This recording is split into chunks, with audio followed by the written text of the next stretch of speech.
Hello there, Wisecrack Collective. It's Henry, just welcoming you to another edition of Wisecrack Live. Thank you for joining us this Thursday, May 18th. Michael will be with us in just a moment.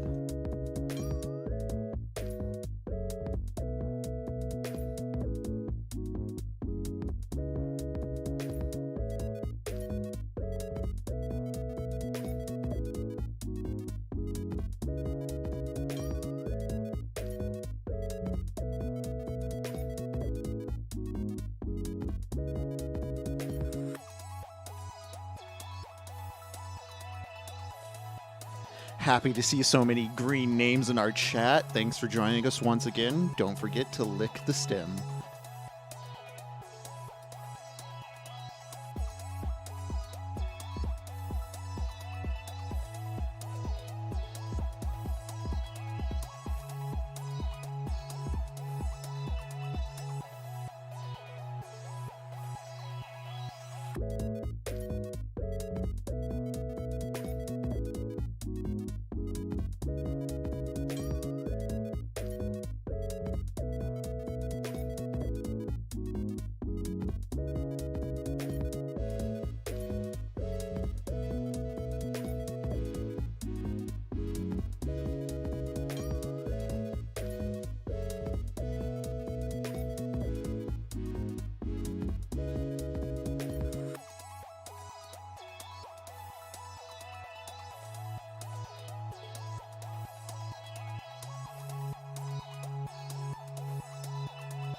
Or what they tell you. Cool, we here? Awesome. What's up, guys? It's Wisecrack Live. It's me, your friend Michael Burns, here as always with producer Henry. We're excited to be with you today. We have lots of stuff to talk about. Lex is already out here thanking people for giving memberships. Green and gray people are cool. Someone said no audio, Michael. Oh, sorry. Hey guys, I'm back now. There's a delay. There's a delay for these things. So glad to be back. Glad that everyone can hear each other. Shouts to everyone who's already giving out memberships. That's a very cool thing to do. We very much appreciate it. Alexis said socialism, please. It's been a long capitalistic week. Well, listen, we don't have politics at Wisecrack. We don't have any values. Our only values are the accumulation of capital investments, which we'll talk about today. So what's up, Monica Lopez Pinzon Art? Good to see you. Got a lot of stuff to talk about today. One of the things we are going to talk about today is the question of whether we're sellouts, but a little more seriously, the question of let's think. Oh, Joshua got a job. That's awesome. Congrats. The question of like how people that make YouTube stuff, like how we make YouTube stuff, make money and make the whole thing work, and how the economics of all that are like structured. So I want to talk about that because I think there was some genuinely, and I can get like spicy and salty about stuff, but I think there were some interesting questions posed and some interesting stuff that came up this week in response to our recent video, and I guess less in response to a recent video and more in response to the advertiser we had on that video. Guys, I'm gonna really quickly, I'm gonna tweet a link to the stream because I forgot to do that. And then I'm gonna really be more attentive to you and your needs. Okay. But yeah, I want to talk about that because I think there's some interesting questions. And I think while some people do this thing, and our friend Vox slash Christopher Maverick, who is green now, pointed this out in on the Discord server this week. But I think a lot of people that complain about stuff like that are operating in bad faith and are maybe kind of doing this like gotcha thing where they're like, you are kind of progressive and critical of capitalism. You participate in capitalism. So we gotcha because you're doing a hypocrisy. And I think for a lot of people it is in bad faith. I think for others, there's a genuine question around the relationship between people that make content or art or anything that is presumably critical of the status quo than economically participating in the status quo. So there's stuff to talk about there. But before we really dive into it, video earlier this week that came out is on fascism and Theodore Adorno. If you haven't watched that yet, I recommend you watch it. It's really good. Our friend Tom Wyman helped us research and write that one. If you don't follow Tom, he's a great philosopher out of the UK. He's written some books. We like him a lot. And he's someone that's helped us make some really great videos. So look into Tom's work if you haven't already. And then the video, I'm pretty sure what's coming out on Friday, I think is the video on child labor, or maybe I'm wrong. Is this one that you know better than me, Henry? I currently do not know what's up next. Oh, cool. Guys, I can't even do my job. Let's see, because we have that coming out. And then what's the other one that's coming out soon? I don't know, guys. I don't know. But we have a video on child labor coming out. So that'll be fun. It's kind of dark. And I said this, I think I mentioned this last week. That was like the first video we've ever made where I got really like emotionally verklempt while we were making it because it's such a kind of hardcore thing to talk about. So let's see. I'm gonna close. Sorry, guys. I have some new stuff going on my end on the old computer that I'm just getting used to. Upgraded some things, got some new stuff going on, and things are working a little bit weirdly. So I'm just getting used to it. Okay. Duke Man just says, I have arrived. Benny and the Jets, not Benny and the Jets. Benny Jet says, bro, when's my Andrew Tate video request coming? Soon. James says, for or against child labor? You'll have to watch and find out. So there you go. Sorry, just looking at the chat. And yeah, liking the stream makes us money directly. For every time you like the stream, we make $1,000. So please like the stream. I do want to buy a nicer car. I'm thinking like a McLaren or something like that. And the more you like the stream, the easier it is for me to do that. I currently have 7 cars. I would like to make it 8 cars. So, please keep that up. I'll respond to some of these um emails that came in.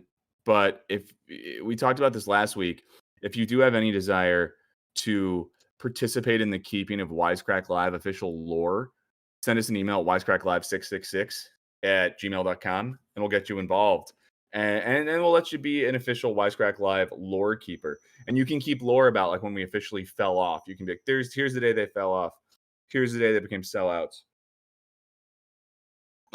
Yeah, Chris Maverick says, wait, so did people not know that Wisecrack was run on the backs of British street urchins that you pay a shilling a day?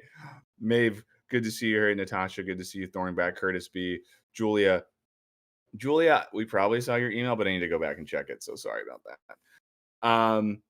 Let's see. Yes, and we're glad that the likes got us closer to McLaren. So yeah, like the stream, all the stuff. So let's start. Let's start by looking at some comments. So I'm just going to pull up the comments I have that I sent you, Henry, and you can maybe let me know which one comes up first for you, and we'll see if they work, if they're in the right. Masterworks is a scam is the first one that comes up Yes. for me. Okay. So all right, cool.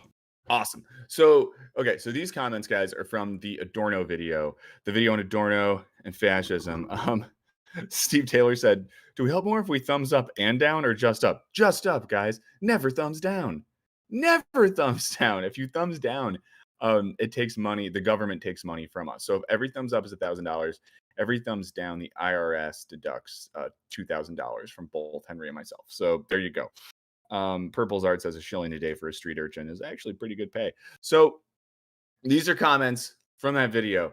And I'll be honest, guys, I got a little annoyed this week. And sometimes I think there's times where my age shows in terms of how I do get annoyed by comments on the internet. Younger people just like don't care. So there you go. Um, Julia, that's amazing. And I want to like use that screenshot for something because that rips. Um, so let's just look at some of these comments. So Michael said, Masterworks is a scam. Find a real and reputable sponsor, or you'll see people unsub. And let's back up and say this as well. The sponsor we had on the Adorno and Fascism video was a company called Masterworks. Masterworks offers you the opportunity to like invest in art. I think their business model is like, we'll talk about this more. I think their business model is that um you give them some money and then like other people give them money and all of you have these monies and you co-own a work of art together and it's like an investment. So there you go. So that's the company. We'll talk later about that, but let's look at some of these comments. So this one says scam, find a real sponsor or you'll slow people unsub. And I would say this is like the most unsub threats we've ever had, more so than even BetterHelp. Um, the next comment I have up, is it the one from Ultan Gannon for you? Great. I think, yeah, I think we'll be in the right order. This one says, you guys obviously get the irony of having a company that makes art into a capital investment for a sponsor for an Adorno video, right? Laughing, crying emoji. Um, so yeah, another one that kind of points out the irony. And again, like I get this, right? Because for those of you who don't know, Theodore Adorno was a, left-leaning philosopher, not really a Marxist, who was very critical of the culture industry and the way that culture was getting commodified in the world, and particularly in America, where he was living for a bit. So one could very rightfully say that there's a deep inherent irony to us having a sponsor like that in his video. Now, again, I'm gonna say this a lot. I'm gonna keep saying we'll talk about this later. Let's see. So Jennifer Adams says, "Oof, I want to give Wisecrack the benefit of the doubt, but Masterworks really does seem like a scam." And I want to keep talking about this, Jennifer. Um, but I think the irony goes both ways here, right? Because like in one sense, you could say it's ironic in a critical way that Wisecrack, a channel that makes content that uses thinkers like Adorno who are critical of the culture industry, would then have a sponsor like this. But then, of course, part of me is like, it's also ironic that a company is paying us to make a video that's basically critical of their overarching business ideology. So I do think the irony works both ways. You all can tell me in the chat if you think that I'm being, I guess, like if I'm just trying to make excuses when I say that. But I think that's part of it as well. We'll go through a few more comments. This person says, I love this channel. Thank you. But it's annoying to see it partner with shady sponsors like this in BetterHelp. Really weird for such an ethics-focused channel. I mean, this one, and we'll talk about this more as well. Some of these comments, I feel, and I don't judge people for thinking this, it's like I think that they might think, and maybe some of you think this, that like, oh, we still do have, someone said, do you still have a sponsorship from Schedule 35? Yes, promo code Wisecrack at Schedule 35. And Schedule 35 is legit. We can talk about Schedule 35 later. I got a bunch of new stuff from them recently. I've used it a lot. It's great. I'm not losing my mind. But yeah, so again, like someone will say, well, you have an ethics focused channel. And I think that people might think, and take a shot every time I say, we'll talk more about this later, because we'll talk more about this later. But I think people might think that like I'm making deals directly with companies, or even that Wisecrack is. And we're totally not. It's way more convoluted than that. And I'll explain it to you. Dean says in a comment, feels a little off brand to promote art investment, but great content as per. And it's not for me to tell you that the bag should not be secured. I appreciate that sentiment. I appreciate that. George was watching on 1.5 to catch up, and now I'm in slow motion. Marie says, yeah, I agree. Don't use sponsor if you don't like them. Just let Wisecrack get their coin. Mac R says, there's no ethical consumption under capitalism. We all have bills to pay. People who say to move off the grid have weird views on the reality of that proposition. Um, I don't know, man. Says take what sponsors you can get. People don't have to use sponsor services if they don't trust them. Um, Someone says, I mean, you gotta get paid. Sorry, see Yahoo 11. And this is one of the few channels that seems to even be willing to talk about sponsors. That is true. We're willing to talk about it. Um, oh wow, Karina says my med school increased tuition, and in response to the outrage, they give us 1 free month of BetterHelp. That's dark. That's really dark, man. Um, And let's see. Chris says, I respect part of the disconnect is that Wisecrack have ad reads by on air talent. People under the age of 70 aren't used to this being regular things anymore. I mean, yeah, and here's the thing too, like any TV show you like, even if it's your favorite TV show and it's like an alt indie show, or if you're like, I love Abbott Elementary, which I do. I love Abbott Elementary. Now, on Abbott Elementary, we don't have to see Quinta Brunson be like, oh, this show is sponsored by Ozempic, Ford Motor Company, whatever. But it is, right? You don't have to see them say that because the commercials happen in between the show. But like any show that is on TV that you like is sponsored by those things, you know? Like it would have been cool if on Friends, David Schwimmer had to be like, this is brought to you by Kia. Did they have Kias back then? I don't know. But like that model is the same. And I think that sometimes we can have a more like a bigger disconnect on traditional TV, but it's like everything just gets condensed in a YouTube format. But let's keep going through these comments. The next one's from Leo. I think this one's very instructive. And thanks for being here. Thanks for liking the stream. Excited to hang out with you guys today, as we always are. Leo Perez says, the anti-capitalist Wisecrack is recommending ways to make more money. Interesting. Now, comments like this, I think, get at something. They get at this idea that to be, I guess, like ideologically opposed or critical to capitalism implies that one cannot be critical of that thing while participating in that thing, you know? And it's like, I'm pretty critical of climate change, but I still have to deal with the weather. You know what I mean, guys? Um, let's see. Curtis B says, do you think it would be worth it for a channel like Wisecrack to hire a separate presenter to do the ad reads? That would be so funny. I think that would be very, very funny. Let's see. Let's see. Thanks, Michael, for your comment. Thornback says, does Abbott Elementary romanticize and trivialize the very real institutional problems in our public school systems?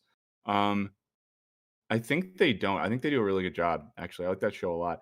And that would be funny if we hired a different presenter. What if it was David Schwimmer? And every video, it would just cut to David Schwimmer doing an ad read. I think, like, honestly, I think that would be really funny if we did that, or even just hired a local actor off Craigslist to do all of our ad reads. I think the sponsor wouldn't like that because I think the whole point is that I'm supposed to say stuff. So there you go. Stifling Lattice says, we can be against climate change, but still use a car. Yeah. But again, so I think that like what Leo Perez's comment gets at here is the contradiction sometimes between our critical and ideological commitments and the material realities of the world that we live in. And I was someone who I think when I was younger, especially in my like early 20s, shout outs to everyone who's here in their early 20s. We didn't have YouTube streams when I was in my early 20s. But I kind of thought like this. You know, I thought that I didn't see the like relationship between ideological commitments and material reality. And I think sometimes I was really precious and self-righteous about my political commitments. And you know, you get older and one might say like to me right now, one of you is probably thinking like you're just making excuses. You're just old and washed now. And you have to make excuses for this. But you know, they're like Nate Lynch says you can use a car, but you still need to be aware of what the effects are and what we can do to make a change. Yeah, for sure. Um, let's see. Jeremy Williams says, I only watch Wisecrack ad reads to see if Michael has life in his eyes or not. That's true. We recorded an ad yesterday for a desk, and I genuinely liked it. And in the ad, I'm just like, hey, this is pretty fucking cool. And I swear to God that I meant it because it's just fun. It was a fun, we got this cool desk, this company. I'm not gonna say their name now because they didn't pay for a stream thing, but it's one of the desks where like you press a button and it like goes up and down. It can be a standing desk or whatever. I was like, this is great. This isn't exploiting anyone. Okay, let's see. Going to the next comment. This is from Erwin Koch. Says, yo, Wisecrack. Maybe don't promote alternative investments to people on YouTube. Masterworks is extremely risky. Just because art did better than stocks in a specific period doesn't mean they're less risky. Alternative investments are generally considered highly risky assets, and the art market, especially, is controlled by very few powerful individuals. You didn't even talk about high fees and liquidity issues. I mean, we didn't talk about that because it's an ad read and they give us talking points that we have to say. Also, you of all people should understand the problem of commoditization of art. Why would you even support this? Interesting comment and question. Here's the point. Us doing an ad read doesn't mean we like support the thing. It almost means the thing supports us, right? Because we're not paying the company. They pay us some money. And I'm going to talk to you later and tell you exactly or around how much money we make from these ads. I think you'll be shocked by how little it is. But they pay us. I do think there's this sense, and I think the people in here who come to the stream are probably the people I'm thinking of. But I don't know. I guess in my mind, and let me know in the chat if you think this is fair. Part of me is just like, we're all on the internet. We all get how that part of the world works. And you guys are all really smart. So in my mind, I'm just like, you guys get that when we do an ad in the middle of a video, it's not us just being like, we love guys. I'm obsessed with this thing. I love this thing. I reached out to this company and I said, I love what you're doing. How can I be a part of it? Now, I have done that with some places, and I think you guys know what those places are. So I guess part of me is just like, I mean, I don't know. I watch a lot of YouTube videos and I just like skip ahead 60 seconds a lot because I'm just like, and I get it. I'm like, oh, on this channel, I like someone is saying words for 60 seconds. They're helping them produce this video and pay their rent. Do you?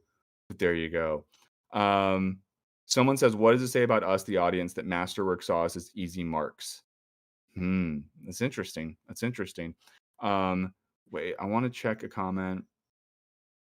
Karina said they pay for your face and your face takes the backlash.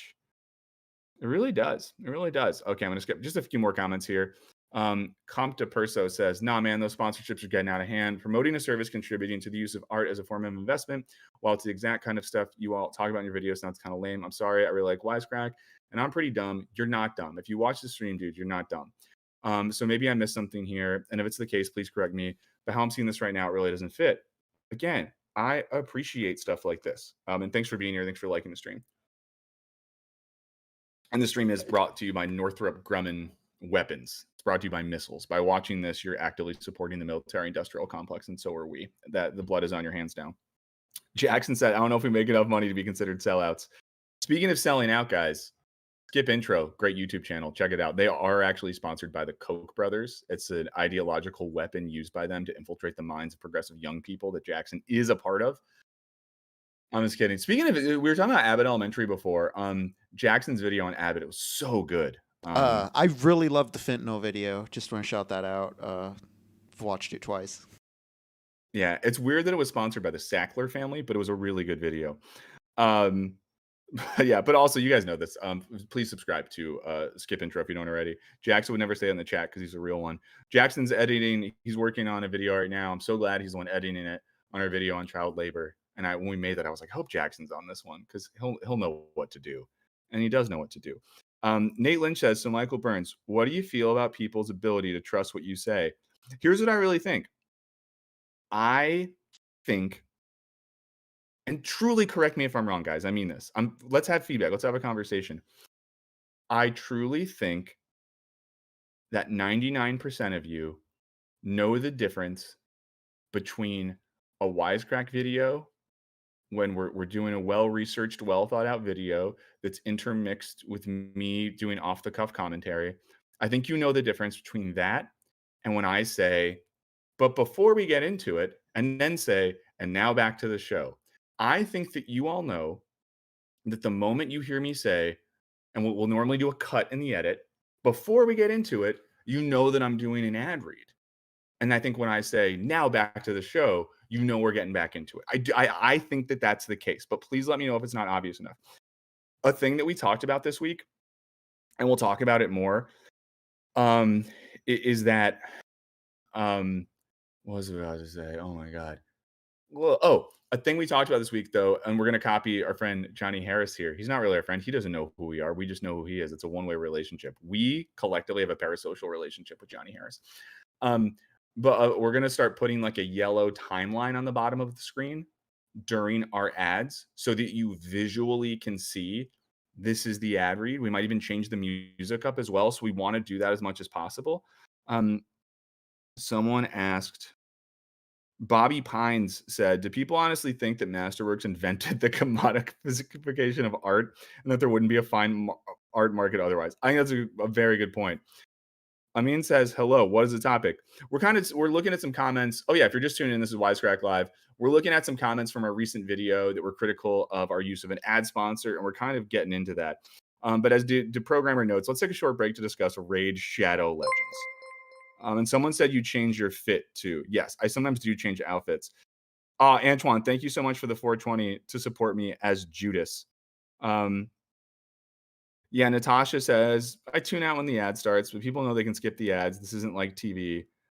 Yeah. But here's the thing too. So someone said, maybe make it more specific or whatever. But here's the problem too, is like if I'm just a total prick, guys, if I'm just a total like, hey guys, and now here's an ad for this jerk off company, then they're not going to pay us money. So there is a sort of like devil's bargain. And Natasha makes a really good point in the chat, which is don't forget to like the stream. Okay. If you want, honestly, if you want us to not do ads, like the stream and support us. Okay. I think there's maybe one or two more comments. Matt Carmody says a philosophy channel plugging Masterworks is a pretty bad look. And I actually like responded to Matt, and Matt responded, and Matt seems like a really solid person. But again, like I think in a perfect world, like if we lived under some like state digital media socialist system where the state funded our ability to make digital content on whatever, then 100%. Or if we were a channel that had so many patrons and stuff that we didn't have to do ads, then fuck yeah. But I mean, here's the thing, Matt. I mean, not that Matt's here, but I'm having a conversation with Matt Carmody from the comments right now. It's just like I would say that we're in a really weird position in terms of getting sponsors that align with our channel's ethos and values, right? So when I'm not watching like video essays and stuff that's either on like ideas or comedy or whatever, the thing I watch most on YouTube are like music and guitar based videos. And the thing I'm so jealous of from all these music YouTubers is there's so many companies and brands that just align with what they do that they can do ads for. So if I worked on a guitar YouTube channel, I could just be like, and this video is brought to you by Fender. Fender's new, American Special Telecaster does blah, blah, blah, blah, blah, blah, blah. And this is great because you're watching my guitar channel because you play guitar or like guitar, and I'm able to get sponsors from just like straight up guitar companies. And even if you don't like that brand or that's not the model you're into, it just makes sense, right? We don't really have that as much. Like, for example, I reached out to Verso Publishing, who publishes a lot of philosophy and theory and books that we like a lot. And they don't have the budget for what we do. They hit me up and they're like, we'll send you some books, thanks for reaching out, yada, yada. But they just don't have a budget for that, you know? So there you go. Let's see. Someone said, have you emailed PBS, see if they would pick you up? Someone brought up Athletic Greens. We had Athletic Greens for a bit, but I don't think they liked us. There you go. Let's see. Yeah, Schedule 35 alone can't pay the bills. And also, there we go. Yes, your favorite sellout is live. Okay.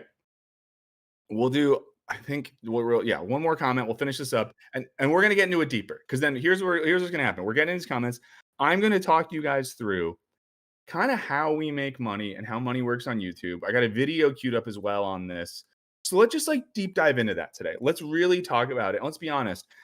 Let's do this and then we're going to talk. I almost digressed, but let's do this. So last comment, YouTube commenters complaining about sponsors instead of pressing the 15-second skip gives mega F scale, but I don't know. The F scale is a reference from the video. Lexa gifted a membership because they're an angel. But yeah, again, I do think there's something there. And also, this is what I do want to yell from the rooftop sometimes. This is free.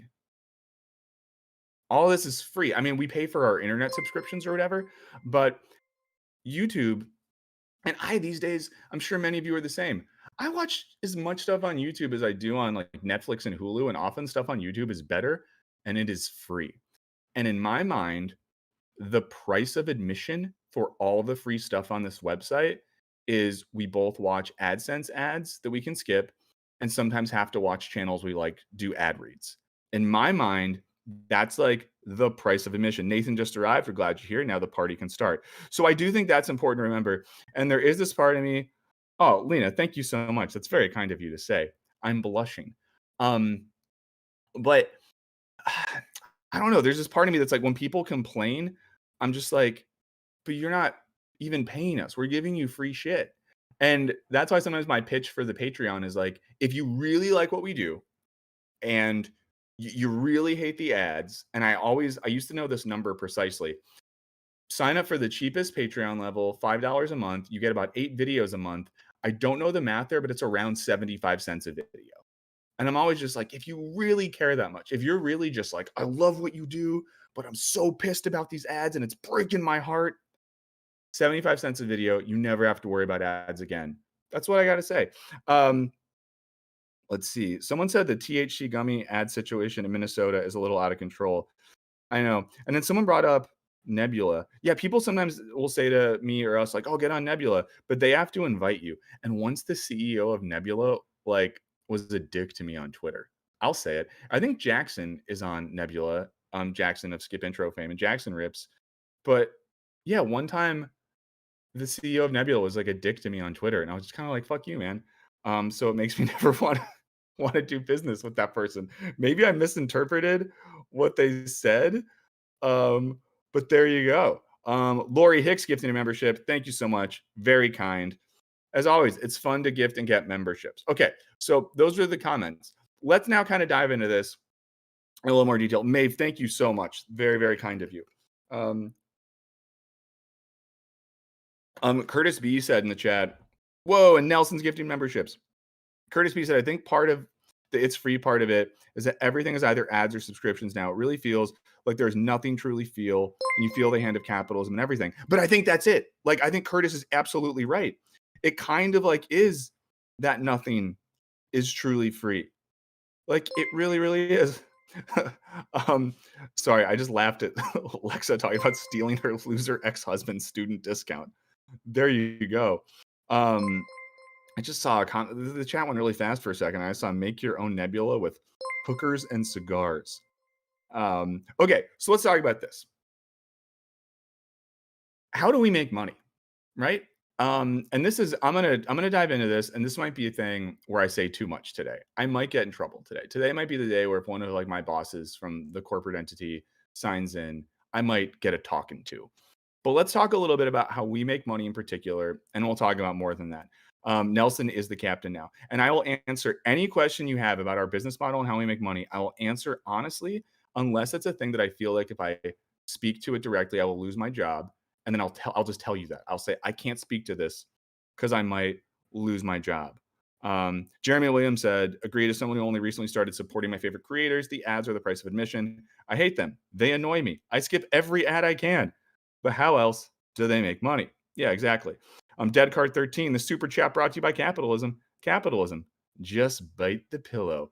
Yeah, there you go. Julia makes money by proving houses getting built. And that's that's the thing I always think as well is like with when people criticize, I want to be like, what do you do? Like, what is your job? Are you like a revolutionary subcomandante for the Zapatistas? Like, or do you just work a job like the rest of us, you know? But here, let's talk about this. Yeah, you're going to get spicy Michael today. So, how do we make money? How much money do we make? Well, let's start with this. YouTube videos themselves. Well, no, actually, let's back up. Let's start with this. I was trying to find a video today, guys, on YouTube about the economics and making money on YouTube. I scrolled through like hundreds. They are all full of shit. You can find so many videos. It's like how I make my living on YouTube, how I do this, how I did this. They're all fucking bullshit. These are people who are fucking lying to you because they're participating in a Ponzi scheme by which they need to convince people that they can make their life on YouTube to bring more people into the fold, or to sell like a class on how to change your life with YouTube or whatever. It's all fucking bullshit, because everything, all those videos are just lies. Because I wanted us to watch one. I ended up finding one video from 10 months ago that actually gets into the economics of YouTube with some level of candor and honesty. But it's a whole website with people that are full of shit. Now, I think that because of all those lying idiots, they're not idiots. They're smart. They're just evil smart. Because of all that, people, I think, have an inflated sense of how much money people make on this website, how much videos, make on this website. And I don't have these numbers in front of me, but I will tell you our channel in an average month, based on AdSense dollars, like the money we actually make from YouTube, is around $12,000 a month. Okay, so if you've ever wondered, so sometimes people are like, "Oh, channel with 3 million subscribers, you have to be printing money." $11,000 to $12,000 a month from YouTube. Okay, now, so you might be thinking, well, that's a lot. That's a lot of money. But think about it this way: we have 4 full-time staff members, and I will say our 4 full-time staff members, of which I am one, are always stretched. We're always behind. We're always, and we work a lot, but it's a struggle. We used to have a much bigger team. So, we have 4 people. So even if you just wanted to like very literally do that math, you could say, okay, 4 people and they get 3,000 each a month, which is, let's do some math, $36,000 a year before taxes and before everything else. That's not enough money to live as an adult human in Los Angeles, California, where we're based. Yeah, Karina says that's not a salary for 2 people. But here's the thing, it's not just 4 people, right? Because we have a really amazing group of freelance people that work for us. People like Henry, who's here with you right now. People like Jackson, who's in the chat. Some of our really good writers and researchers, people that have names like Rachel and Corey and Michael and Tom, and tons of editors that work for us, people that do all sorts of stuff, and we pay them money as well. So then that completely throws this notion out the window of, well, what if you just split that $11,000 to $12,000? Now, we can add into that the fact that we are not an independent corporation. Wisecrack was an independent company at one point. It then got acquired by a company called Omnia Media, a smaller media company. Omnia Media then got acquired by Enthusiast Gaming, our current parent company. So when that money comes in, it doesn't go to us, right? All the money made by all the YouTube channels that this company owns goes to them, to a corporate, to the corporate entity, and they're the ones who pay us. And I will say very frankly with you all, at various points in the past couple of years, the company has had to pay us more money than we make.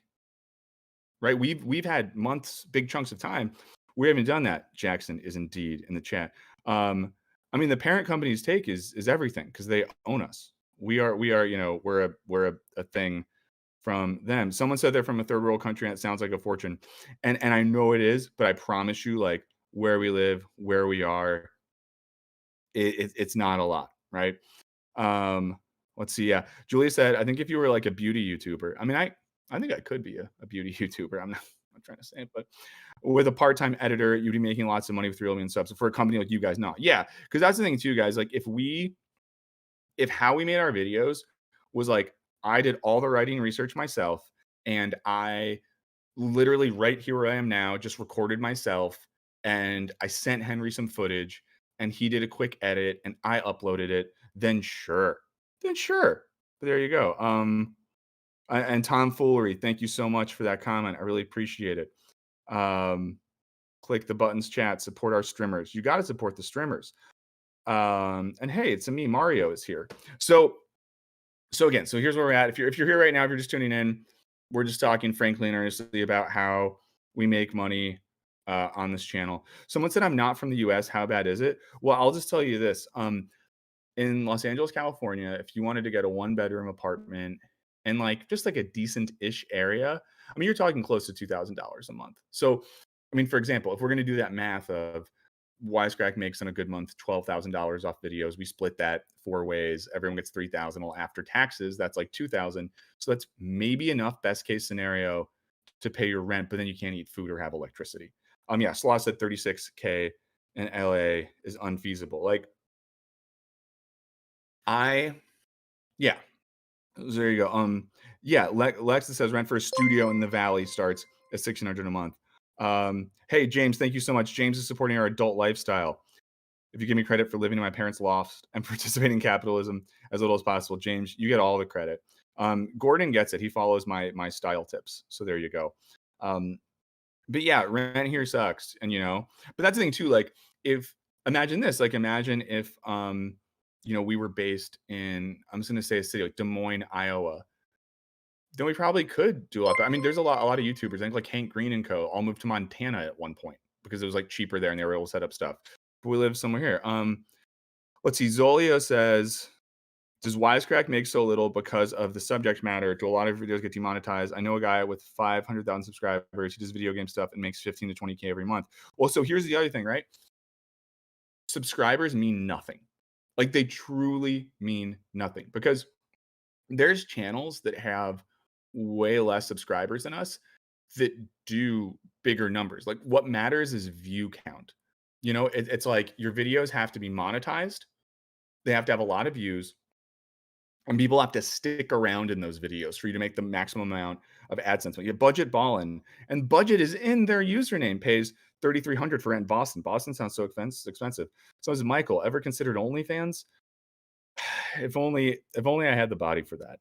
John says Wisecrack should just move to Milwaukee, way cheaper than LA. I agree, John. I had a period where I was trying to get us to move to Chicago, because even though Chicago is not cheap, it's cheaper than LA, and we could have got like a cool warehouse someplace and done stuff. Eric said South Florida is the same as LA, if not worse. Karina, engagement. It's true. It's true. We need engagement. But again, so we're talking about money and YouTube channels. So there you go. So when you start with this baseline, right? We maybe make 11 to 12,000 a month off our videos, and that money comes from AdSense revenue. Those are the ads that YouTube forces upon you, during a video. And then of course, people only get to our videos. Our videos only get served if the algorithm deems them worthy. And that could be based on engagement. It could be based on how many people click our videos the first hour they're up. It could be based on, do we have the right wording in the description of the video that YouTube pulls from, or anything like that.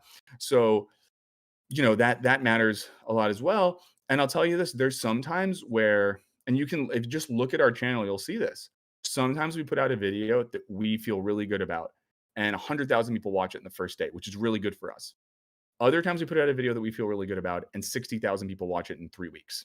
So, and often when we look at the stats for that, it has to do with who YouTube serves that video up to. And we have people message us sometimes who are even like, I subscribe to your channel, I have alerts set, and I don't even always know when your videos are coming out. So there you go. Yeah, well, Chris says, what people are missing is, Wisecrack is making average money. Burns distracted himself earlier. Most YouTubers aren't rich. Most of them are making Mr. Beast money. Yes. Main point there. Most people who make stuff on YouTube are not making lots of money. The people that are making lots of money are either the Mr. Beasts of the world, who are doing like high level, corporate contracts and selling merch. Because there's another thing. Why does Mr. Beast sell t-shirts, hoodies, chocolate bars, all types of shit? Because that's how people make money, and we sell merch. We don't really push it on you, and we're waiting to put some new stuff out. But that's how people make money. Why do so many YouTubers push Patreon? Because that's how they make money. Because you can't really make money, especially with a team on YouTube, in a way that's sustainable. So let's back up a little bit then, okay? Ads. So why do we use ads? Well, here, I'm curious. Let's do this. Tell me in the chat how much that you think we get for ads. So a company like Masterworks, BetterHelp, Dollar Shave Club, Boner Pills, whatever, they pay us money to run an ad. So I want you to let us know. Yeah, Jerry in the chat says that Mr. Beast is incredibly diversified, for sure. All Mr. Beast videos are, not all. I was getting a little too spicy. They're basically commercials for Mr. Beast other monetized verticals. That's what they are. Okay, we got $5,000, $10. Let's see. 1,000, 500, 30%, 2K in ad spot, 1 to 3. 100, we would never do it for 150. 250, no way. 5,000. Okay, so I'll tell you this. So, and it does vary, but I would say these days our ads tend to be like $2,500. Um, sometimes 300 to 3,500. Back in the day, it used to be more like $5,000 that you would get for an ad read. Now, you know this, not all of our videos have ads. So maybe we do, let's say in a video in a month, we have 8 videos. And let's say 4 of those videos get sponsors on them. And let's say they're all 2,500. So now that puts us at 10,000. And let's say we make, you know, we make 12,000 off AdSense. So that gets us to $22,000 a month. So, if we go back to our old math, now we're at a point where like if we were just paying for employees, maybe that gets us close to a living wage. But if we're still thinking about the fact that we have a bunch of freelancers, if we're still thinking about the fact that we are owned by a company and the company that owns us doesn't want to just like break even, they want to make money, right? So even on that month, which would be a great month, it's still like we are not balling or anything like that. And you even got to think about the fact that like the company we work for, like we have rent, we have a studio we film in, we have equipment that gets used. So a lot of money goes into it. Now, someone said, let's see, Phil Gut says, why do people hate on Mr. Beast when he's just making pretty harmless content? I don't hate on Mr. Beast at all. I just think we got to call it what it is. Like he's rich because his YouTube videos are commercials for his products. He has said this in an interview. I'm not being a hater when I'm quoting the guy back at himself. Julia Cove said, what changed? Well, here's the thing as well. It used to be that people made a lot more money doing ads and stuff like that on YouTube. You used to be able to make a lot more money off of that. But the market got so bloated. Oh, thank you so much for someone who gave us, I think, €2, I think. It just became a lot harder to make money. The market got saturated. And then what happened as well is like whenever there's a recession, companies are spending way less on advertising. Here's the other big thing that happened. And I'll say this, there's a good interview that ex Wisecrack host and co-founder Jared Bauer did once about this after he left Wisecrack. Someone said, what do you make on Patreon? It's around, I would say like 3 or 4,000 a month for us. And I'll be frank with you. And I know I'm jumping around today, so thank you for those of you who are hanging in here. This is where we need some lore captains to keep track of everything that's happening.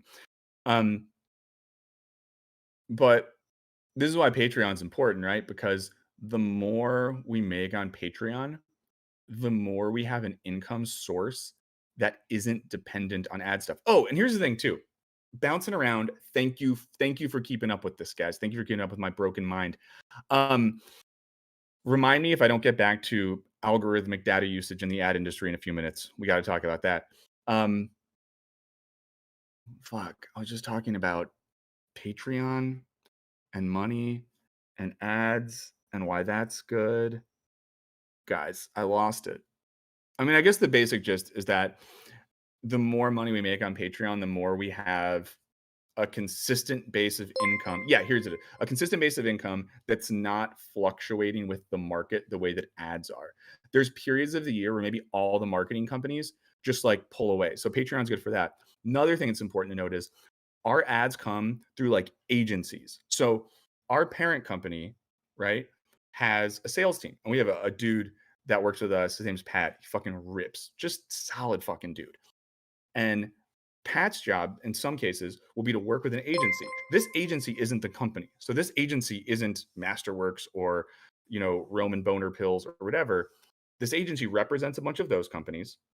The agency then makes a deal with our company for their brands, but everyone's getting a cut along the way, right? So by the time it gets to us, it's like we're not getting all the money because that agency gets a cut. our sales department gets a cut, and then it finally gets to us, right? Karina gave us $20 for diapers, and we appreciate it.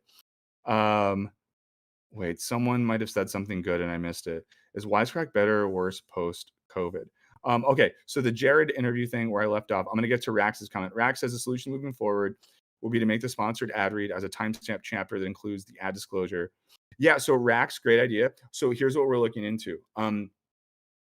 We want to do that, Rax, but also we have to see in individual contracts we're allowed to. So some advertisers will say like no marking the ad, whatever. Some let us. So when we can, we will. So a thing that you know has yes. Let's move on. I think budget saying we need to move on from that conversation. We do. And this is like why I regretted bringing it up because I don't want to have that side conversation. But here's another thing, right? Here's what companies used to do. Companies used to say, we want to sell direct to consumer underwear, toothbrushes, shoes, whatever. Well, we're going to pay influencers who, or creators who have an audience who fits into our desired demographic. We're going to pay them money. And those people are going to talk about our product in an organic, relatable way. And that's going to sell our thing. And for years that was happening. And you might notice this, guys, 5, 6, 7 years ago, it was like more legit and bigger companies that were doing ads on YouTube. But what happened? Well, what happened is these same companies realized that they could do much better numbers if they use data instead. And here's what I mean by that. Let's say I'm a company and I sell like cool underwear that doesn't smell when you fart. There really is a company that makes cool underwear that makes you not smell when you fart, and I love them very much. That did sponsor us once, and I'm not going to say their name because they're not paying me now, but we had an underwear sponsor once, and I still use their underwear. But let's say I'm this company. I have two options. Let's say I'm like, oh, I love this channel, Skip Intro. The host is fucking great, and he does it all. And I hit up Jackson and I say, hey, I'm going to pay you $3,000, and in this video, in the first third of the video for 60 seconds, you got to talk about my underwear. We'll call them, I don't know, like Burns boxers. And you give them a code. And here's, my 15% code. You got to put that in your description. And then what'll happen is if a certain number of people click the code, then I'm going to pay you this much money. And maybe 300,000 people watched Jackson's video that week. And out of that 300,000, maybe 300 click that link, and maybe 100 of those people buy my underwear. So I paid a certain amount of money for 100 conversions. Well, here's another option. The other option is I work with a company that does direct database-based marketing. And this company tells me, pay us $1,000 and we will have targeted ads directed at people on Instagram, Twitter, TikTok, whatever, even, their YouTube ads that aren't the influencer ads, that are the AdSense stuff. And we have a data collection. We know who's been searching for underwear. We know who's been Googling, why does my butt smell bad?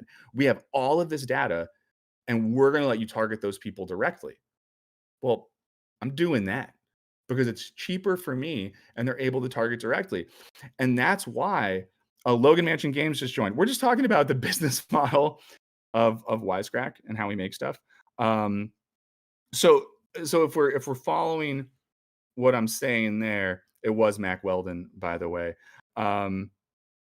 Let's see. And Lexa, thank you so much for appreciating the conversation.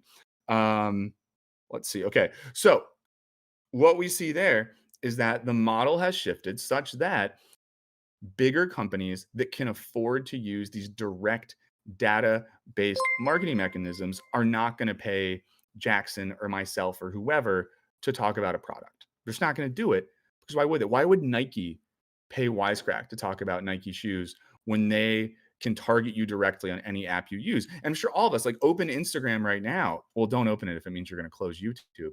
But, we all know that on YouTube, we're scrolling and we're like, wait, how the fuck did they know that I want to buy that? Right? We're watching a YouTube video and an ad pops up and we're like, wait, how did they know I just searched for that thing? And we've all had the experience before, whether it's on social media or YouTube, where we're like, is my Alexa listening to what I'm saying? And that's what's happening there. Okay. So Gotta sip some water. So that kind of gets at why the model has changed a lot. Okay. Um, the other thing that's changed too, so you got to think about since Wisecrack started, you used to be able to get a lot more money for ads from bigger companies that were sponsoring stuff more consistently. Um, so that's a big thing. Also, the market wasn't as saturated. Like when you think about too, when sometimes people are like, "Oh, why doesn't Wisecrack cover film and television as much?" We wish we could, but now there's a billion channels that do that. So like, why are you going to come to Wisecrack to watch us talk about an MCU movie once a month when you can go to New Rockstars and watch 5 things a week about stuff that you like or whatever it might be? So those are a bunch of the factors. A bunch of the factors that change. Lex asks, can you gift Patreon memberships? I don't think so. Yeah. And yeah, and Chris Maverick says AdSense is actually quite cheap for what it is. The AI took your job. But yeah, and the thing about that too, if I'm doing an ad in a traditional sense, I have to like work with an agency who works with another company who works with a person that has to write up a script, and I have to look at their video and maybe I don't like how they said this or that, yada yada. Or we just use data to do it directly. Curtis B took a work call and watched the last 15 minutes at 5 speed, and now Burns feels slow. Um, and then Michael Dodge says, but Garrick's was great back in the day of Earthland Cinema. But here's the thing, too, like Wisecrack used to produce more shows. We used to have podcasts, Why don't we do that stuff anymore?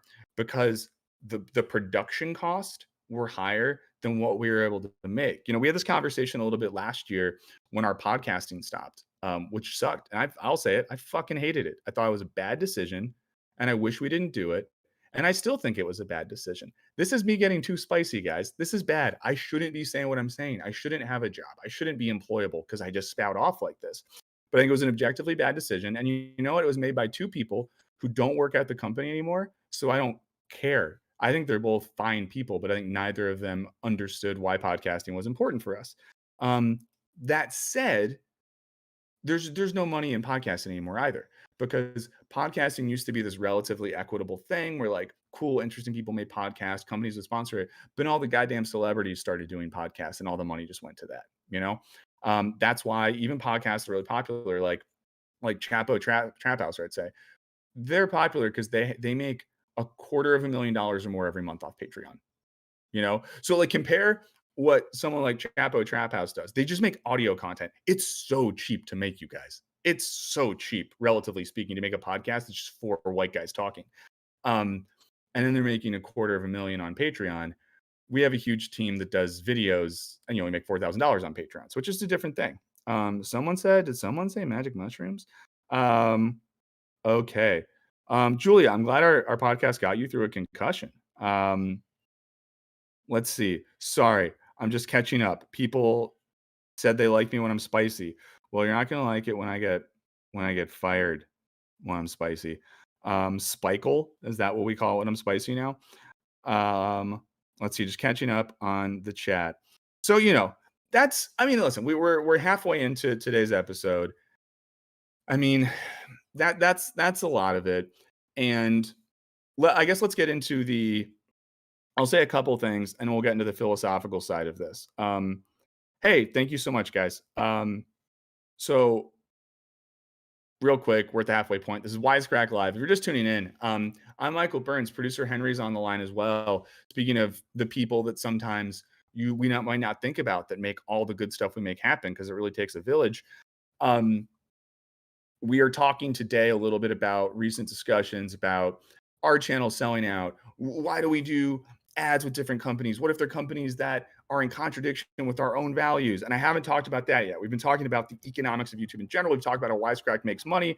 I've been pretty honest with you. So there you go.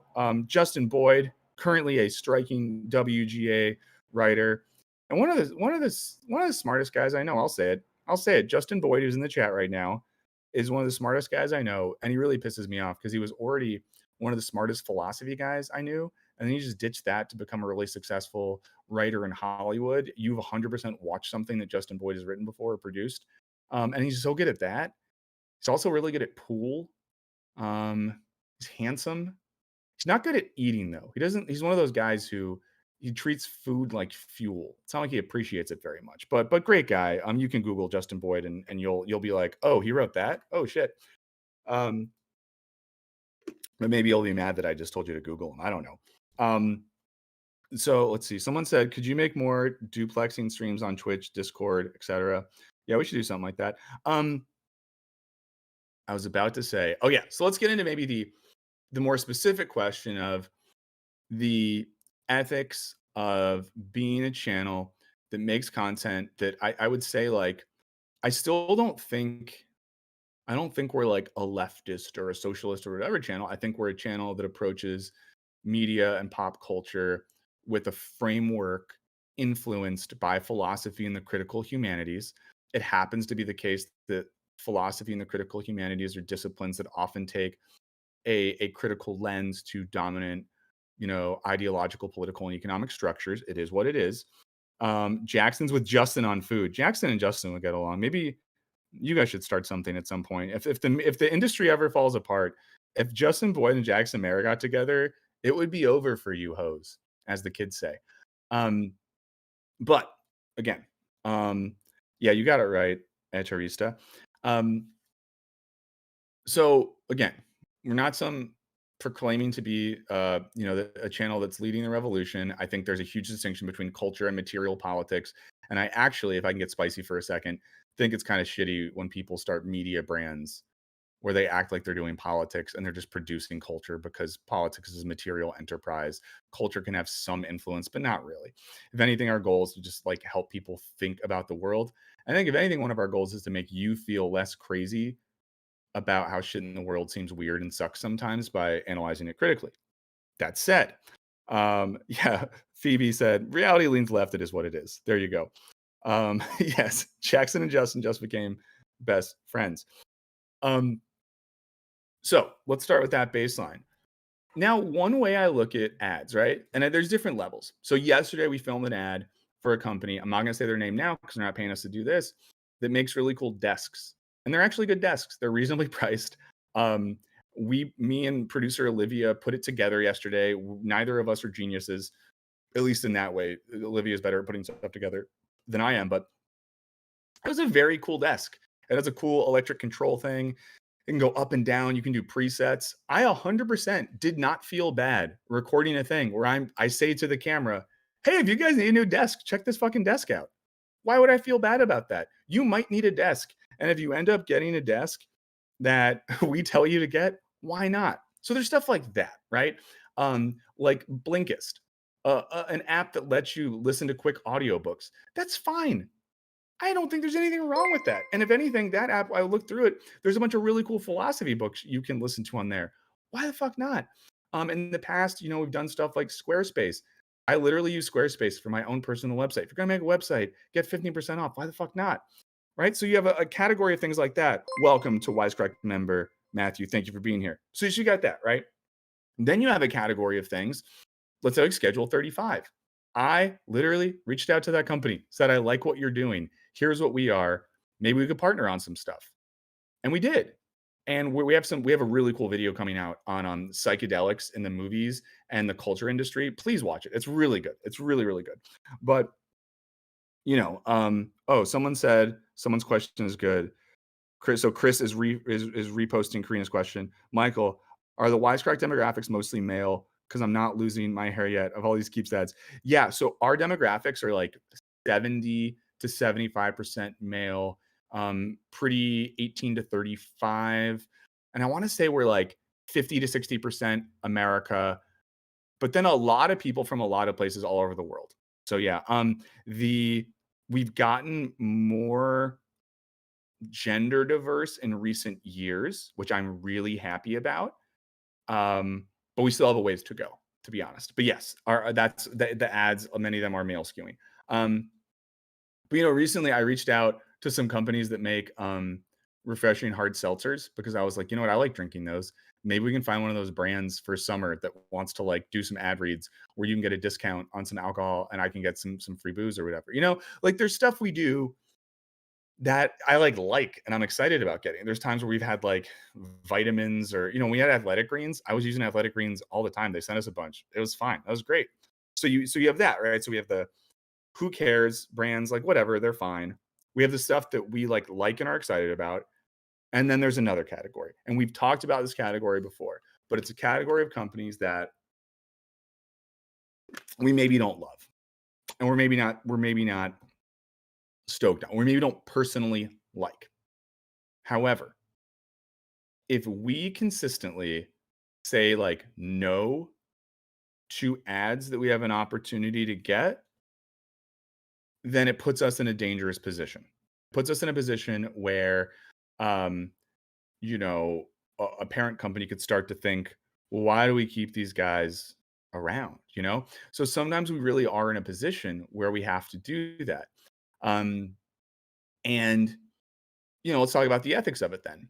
Is it a ethical contradiction? Are we being hypocrites? Are we selling out if we purport to have a set of cultural values that is critical of the status quo and critical of things like capitalism and its effect on ideology? Is that, and I said this before, but I'll say it again. There's a couple ways I look at it. Water is so good. Everyone drink water. Um, in one sense, we are in one breath saying, be critical of various cultural apparatuses that want to commodify art and culture in a way to turn it into a mechanism of profit and not something that reflects important truths about humanity. We're saying that, then we're saying, hey, buy the shit. And maybe that sucks. Maybe it does. Like maybe it sucks. There is another part of me, however, and I'll use an example here. And I'll use this example because I don't think this company is ever going to pay us money ever again. Full Sail University. Many of you were very pissed off when we did ads for Full Sail. And it was a really weird deal because Full Sail like flew me out to Florida and I hung out there for a couple days and everyone was very nice. And I got a lot of free snacks and stuff like that. I met a lot of really cool people. It was a very fun time. But it's a for-profit university. For-profit universities are shitty. They're business models that necessitate students taking out high interest loans because the for-profit university knows they're going to get the loan money direct from the government or the loan provider, and the student is fucked. That's what they are. I think well-intentioned people go to for-profit universities. I think decent people teach at for-profit universities, but they're not the best. So we did an ad for the for-profit university. And it was the most negative reaction we ever had to anything we did. Now, here's a little background on that. We got in a lot of trouble because for the first few versions of the ad we made, we had to send to them. I kept saying, Full Sail is a for-profit university that da da da da da da, and I kept saying for-profit. And they got really mad. And they were like, you can't say that in the ad. And I was like, but you are though. And it was a whole thing. So that happens, right? Yeah, Alexa says she got harassed in high school as people for sure. If you're like a creative person, that should do that. And it isn't a strip mall. I got to hang in that strip mall for 2 days straight. But they paid us a lot of money. I told you some of the ad rates before. We got like $10,000 or $15,000 from them, which put us in a really good position for a bit. And you might notice this, that pretty soon after we did the Full Sail ads, we did a 45-minute video about the college crisis in America that got into the scam of for-profit universities, the student loan crisis, political pressure on education, all that sort of stuff. And I don't know if we would have been able to make a 45-minute video on the state of education in America if we wouldn't have gotten the bag from the for-profit university. And we live under capitalism, and it is what it is. And if you ask me again, I think it worked out. I think it was a good deal. Someone said you seem kind of defeated. Will you be okay? No, can I tell you why I'm not defeated? I'll tell you why I'm not defeated. Because I'm willing to accept to an extent that this is the way the world works. And I'm not going to be defeated by the way the world works. I'm going to do what I can within those boundaries. Eric says this feels like how it feels to work at nonprofits philanthropy. Yeah, guys, if you ever, for those of you who do this, I worked at a nonprofit in college. You literally have to get money from the shittiest people alive to do good stuff if you're in the nonprofit world. Let's see. Nate Lynch says, yeah, it's selling out. However, how you provide context to the situation can make a difference of how much a sellout you are. Adam's dropping in to say hello on a transatlantic cruise. Have a fun cruise, dude. That's amazing. let's see. Yeah, Chris talks about this. Like I've taught at a for-profit university as well. It is what it is. The ethics depend on transparency. Yada yada yada. Sorry, just catching up on the chat. But yeah, so I think let's see. Andrew said, "Do you think it's still feasible for a new channel to start up and become profitable on YouTube, or is the market oversaturated?" I think that if you are a person that has a really specific niche and you live someplace cheap and you keep your overhead low and you're able to diversify, then yes. If you're like a person that can make simple video essays, let's say, and you have low overhead and you can get some traction, and then you can pivot that traction into at least some ads, a Patreon community, some sort of exclusive video or audio product, and maybe some merch. Yeah, you can still do something, but it's hard. Okay. So I don't know. Is there anything in the chat? Let me know. Is there anything I haven't covered? Again, if you're just tuning in late, not late. If you're here, you're on time. Um, but this is Wisecrack Live. Um, we're here. We're hanging out. We're talking about the economics of YouTube, how our channel works, how we make money, the ethics of that. If anyone has questions, I'm happy to answer them. A. Malloy said you should do some videos with like-minded YouTubers.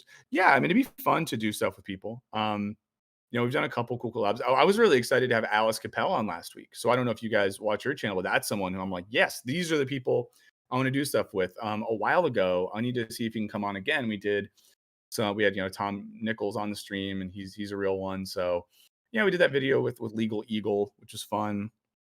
So there you go. Yeah, Karina said starting on YouTube is like opening a restaurant. I'd rather gamble. Workplace atheist t-shirt. Yeah, we need those. We really, really need those. Let's see. I'm just like catching up. Michael, you could be making over 10K a week in super chats. Guys, we got a way to go until we're making 10K a week in super chats. I appreciate super chats. I think it's very cool. I really like it. Someone who said, "Who's your parent company?" Enthusiast Gaming. So there you go. Let's see. Was this addressed because of BetterHelp? No, Jamie, this actually came up because of Masterworks and the ad they had on our Adorno video. And I'll say this too, like, it's like stupid of me to do this, right? It's stupid of me to say all of this because on the odd chance one of those companies or agencies like scrolls through this, they're gonna be like, well, fuck this, we don't work with those people. So this is dumb of me. Let's see. Kurt says, what if any vetting do you do for potential sponsors?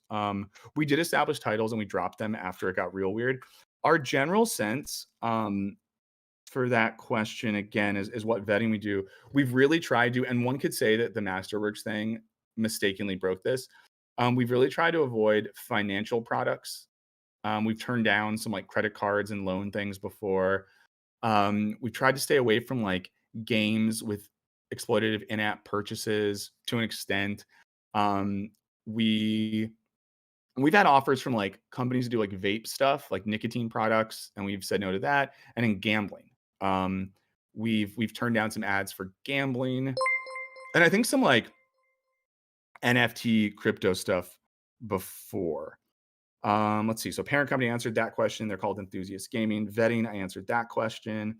Architectural foam. And if I missed your question before, there's a lot going on. Please ask it again. Wisecrack's workplace is not unionized. So no. Any channels you'd like to work with? Yeah, for sure. I really like, and we might look at a video from them later. I really like Then and Now. I think Then and Now is doing a lot of really cool stuff these days. So that would be cool. I'm sure that there's more I could think of if I was really pushed, but I'll say that is one that I liked a lot. Planet 60 says, what do you think of BetterHelp and their HIPAA violation lawsuit? I think it's bad and I think it's not good.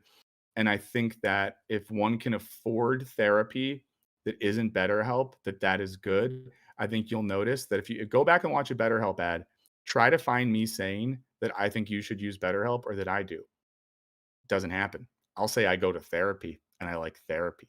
That might not sound like a big thing to you, but it's in violation of the contract we have with them and they just haven't noticed. Don't tell them.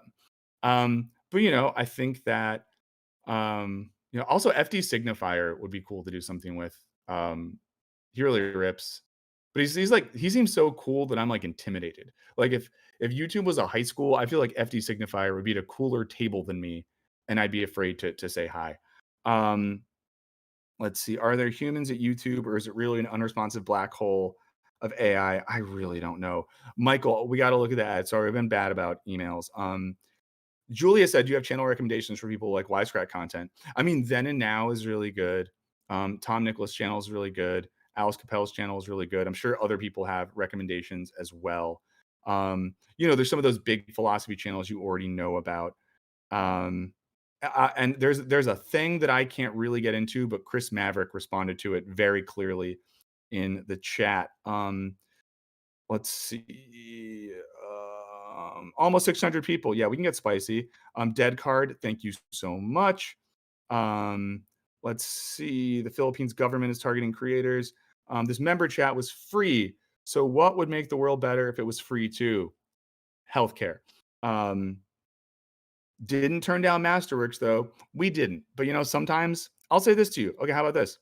Right now, we're in a position where it's really hard for us to justify turning money down because the company's been in a state of flux. There was a lot of layoffs recently. And I think right now, I'll be honest with you, my biggest priority is keeping the channel alive and making sure all my friends have jobs. That's what I want to do right now. You might not like that, but that's where we're at right now. I want to do that to get to a position where we have the leverage to turn stuff down. Yeah, Scott said, remember to pop out of the chat and hit that like button. I really appreciate that. Christopher says, do you think studying ethics makes you a better person? I do not. I'm very Kierkegaardian in this way. Often there's a disconnect. We can study ethics in a way that ironically makes us better conceptual understanders of reality. But I think if you don't connect ethical deliberation to subjectivity and the passion of existence, we can sometimes miss it. Okay, I'm trying to catch up. If I pay you the going rate for ads, will you copy about how cool I am? Yes. If anyone wants to pay $2,000 to $3,000, I'll say whatever the fuck you want.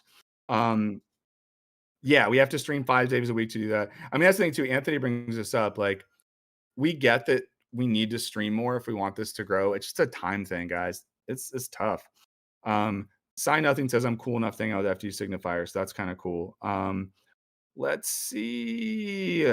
Just trying to get to plausible deniability. I know, Chris, I'm just begging to get fired, basically. Oh, Jaded Forum. Oh, yeah. Udoye's been on stream before. I think those dudes rip. I love Jaded Forum a lot. So there you go. So check that out. Oh, I'm not going to say this because it's not confirmed. I have hit some people up recently about coming on stream, and I think they will. Let's see if I missed any chats, any questions. Have you interacted with the partially examined life guys? No, have not, but would. That would be cool. Sorry, guys. I'm just scrolling through, seeing if there's any other questions. How big is the Wisecrack team now? We have 4 full-time staff members and 4 or 5 regular contributors, like Henry, like Jackson, like some of our writers. Someone said, "Hey, Michael, first time live. How do you think the weird status of semi-famous YouTuber affects everyday perspective on things for common people just getting suddenly a lot of money and attention?" I think it's weird. And I think a lot of people who are semi-YouTube famous are dishonest about how they make their money, and it creates a weird situation. And I think a lot of them are. There's a lot of people who are YouTube famous who I do think are scammers. I think they're legitimately cultural scammers. And if I saw them in life, I would roll my eyes. And that's why I don't know if I could ever see myself going to VidCon or something like that, because you guys, this might shock you. I struggle to not be spicy, and especially after a couple bevies, I have a hard time holding it in. I just become a, you know, Irish Catholic guy with a few drinks in me and like to talk shit. Okay, so I'm just trying to see if there's any. So is Wisecracks turned from pop culture to wider topics a product of YouTube oversaturation? Yes. I think it's both. Tannel Talkman's question. I think it's both. I would say one of the reasons we've shifted our content is because of saturation in media stuff. The other thing is personal growth. I've now been the lead host of the channel for 3 years, and I will say in those years people on the team have created space for me to be who I am, and I appreciate the shit out of them for that. If you watch a video that I hosted 5 years ago, I'm just like a guy saying words, and I don't think you felt like you were with a person. And I feel like the channel has really helped me be a person and be myself, and it means a lot to me. Okay, sorry, just trying to see if there's anything else that I missed. How big is Wisecrack Team 4? We said that. Um, we answered that. Do companies ever tip a YouTuber for a good job? No. Companies do not tip us. How do you feel about IP and other creators reacting to your content? That's how I found you. It's fine. I mean, like, again, the game is the game. The game is the game, and I get it. Reaction content is a big thing. I don't watch a lot of reaction content. I guess I sometimes do it on stream, but it is what it is. Someone said, so ads are necessary both for the creative, but is it possible to scale back on ads? The way that you can scale back on ads is if you have Patreon, if you have exclusive video courses, if you have lots of merch. So there you go. Someone said, sup, fam. What's up? Um, like the stream, yada, yada, yada. Someone just said love with a question mark. All I can say is I love you too. Um, thank you so much, Casey, for gifting memberships. Okay, I think, is there any earning pool among similar YouTubers? I don't really know anything about that. Um, how often should someone post YouTube videos for the best engagement? More than we do, you know? Did you ever see David Chapman YouTube channel? I've never seen that channel. What do you think about some more news? I like it for the most part. Um, someone brought up, yeah, Irish stuff. It is what it is. Sorry guys, I'm just like running through the chat. What do you think about? I haven't seen that one. What was the peak number of members for Wisecrack? It is what it is now. It's never gone down. It's slightly over 3 million, but like, I don't know. We don't really like, I'm really jaded on what members mean because we have 3 million members, but most of them don't watch our videos. So it's like, I appreciate that they haven't unsubscribed, but they don't watch our videos. Someone said, can you bring back Thug Notes? It's just too much money. That relates to everything we're talking about. Producing that is so expensive.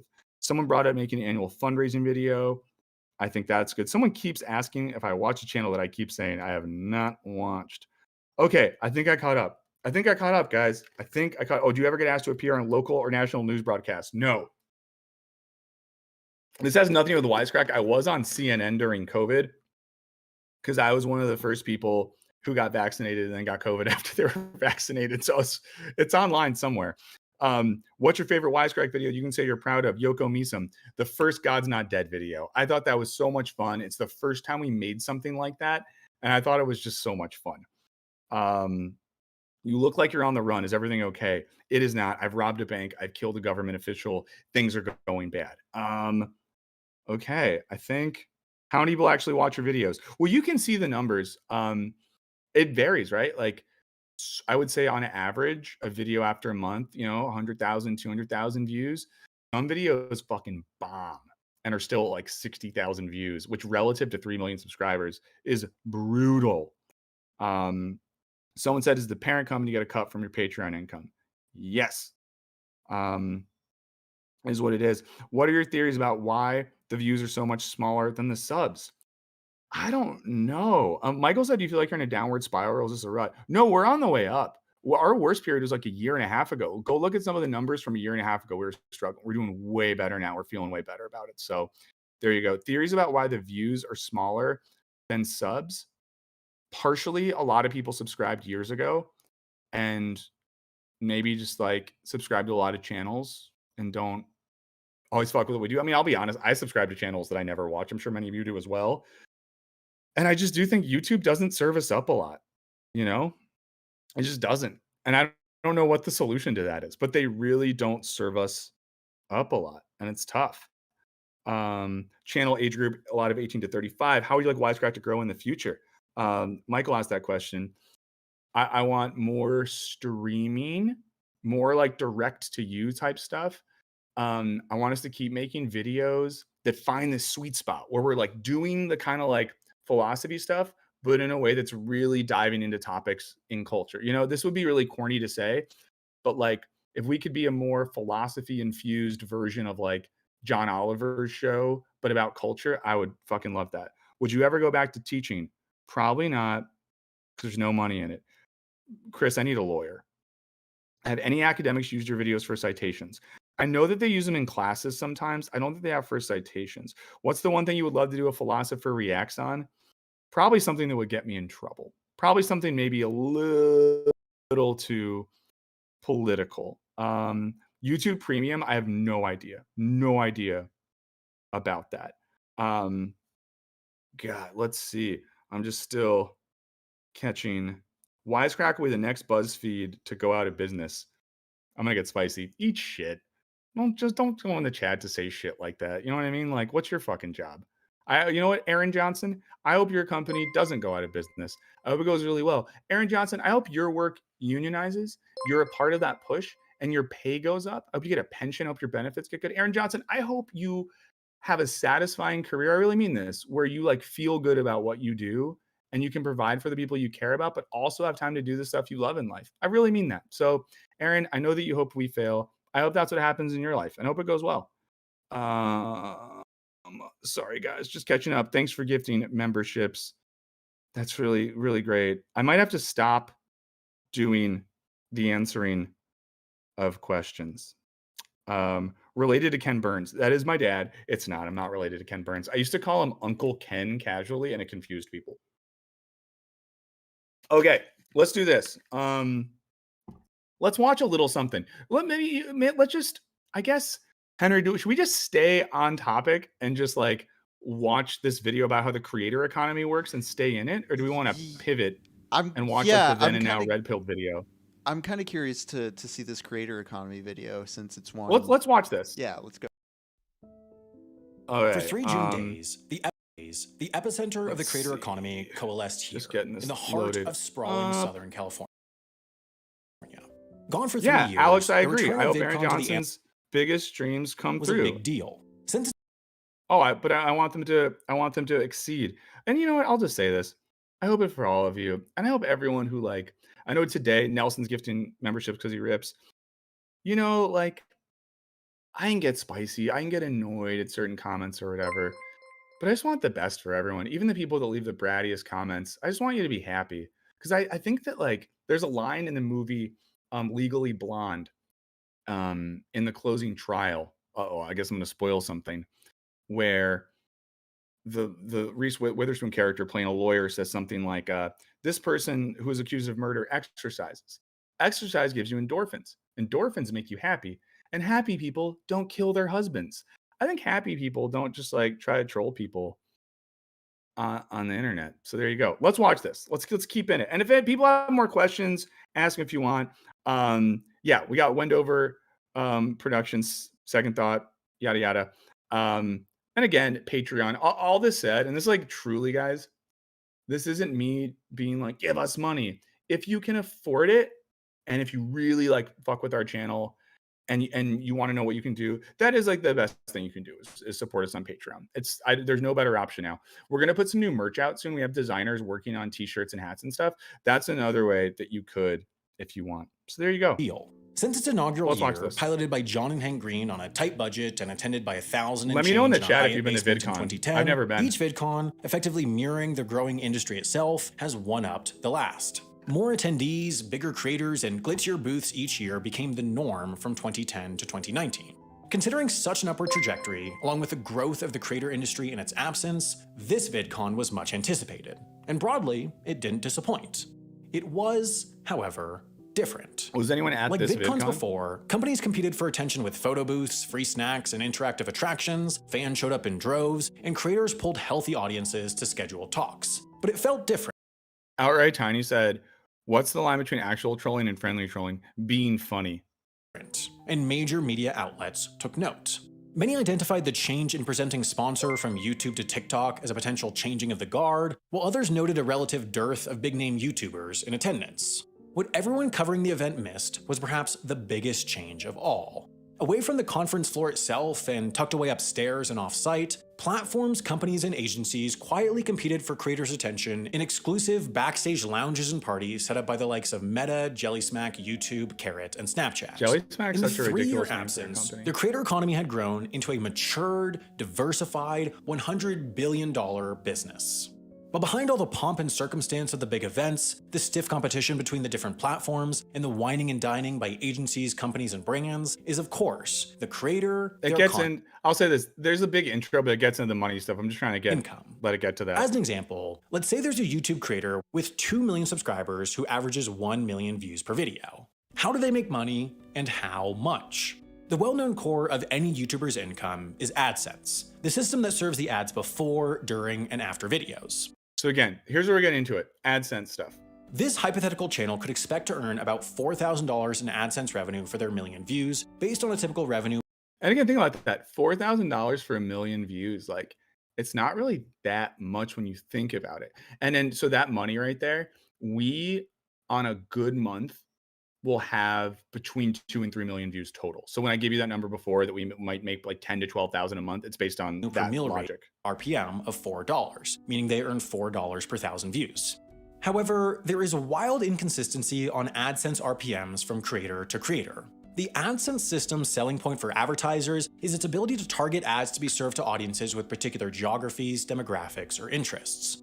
And again, that's what I was saying before. Companies would rather use the AdSense model than pay people like us directly. All has to do with how valuable their audience is to advertisers. Thank you for being here and liking the stream.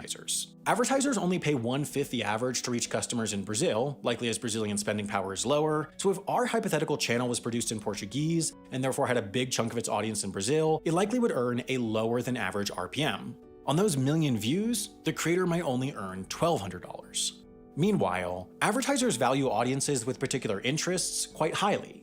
Creators making videos about business or finance tend to have quite high RPMs because there are loads of investment platforms, banks, crypto companies, and others competing to get those valuable advertising spots seen by an older, wealthier, financially savvy audience. If our creator made a US-based English language personal finance channel, they might earn $8. So, and see that point there, right, where they get into the fact that like a personal finance channel or something makes more. This is why there's so many like, and you guys know this, guys.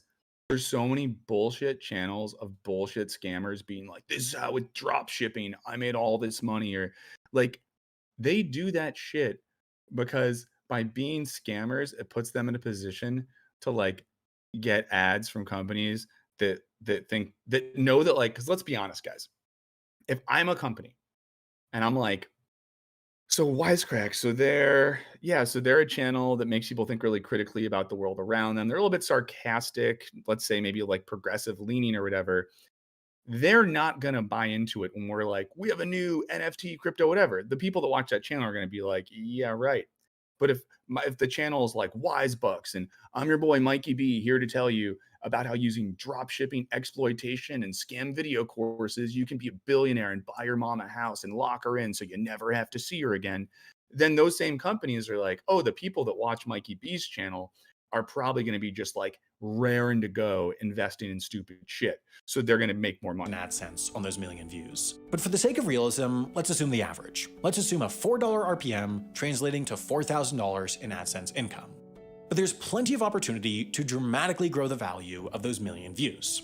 Perhaps the most common is sponsorship. Early into the development of the creator economy, advertising agencies notice something. The most effective means of selling something off of the attention a creator's work attracts is through the creator.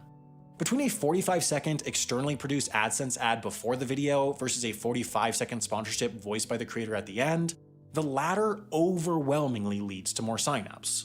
With this recognition, the influencer marketing business was born.